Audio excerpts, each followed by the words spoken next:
Vice President-elect Mike Pence is helping the incoming administration set a broad policy agenda.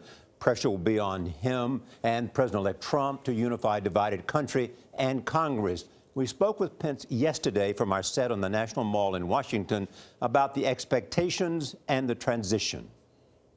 As you know, you enter this White House and this city with the lowest approval ratings of any person who's assumed the presidency.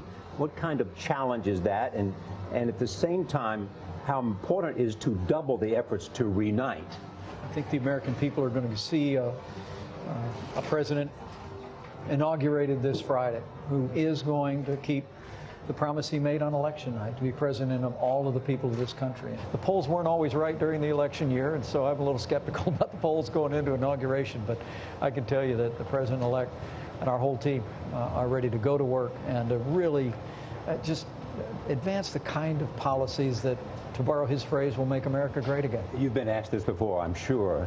Are the tweets A, necessary, B, distracting, and does he have to tilt at every windmill that criticizes him?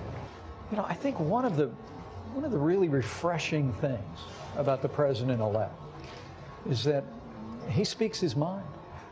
And sometimes he does that from a podium, sometimes he does that in an interview, and sometimes he does it on Twitter. But does it get in the way of his message on the economy, on foreign policy? I don't believe it does. I really don't believe it does, Charlie. So you're okay with that? Yeah, and I will tell you that some of the treatment that he's gotten and that we frankly continue to get by some in the media is frustrating, and his ability to literally reach tens of millions of people with his view of a particular issue or a particular news, I think is of value to the administration. I expect him to continue to use that.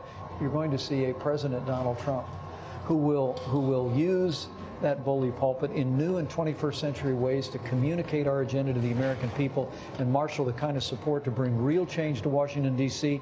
and restore our economy and our place in the world. What about?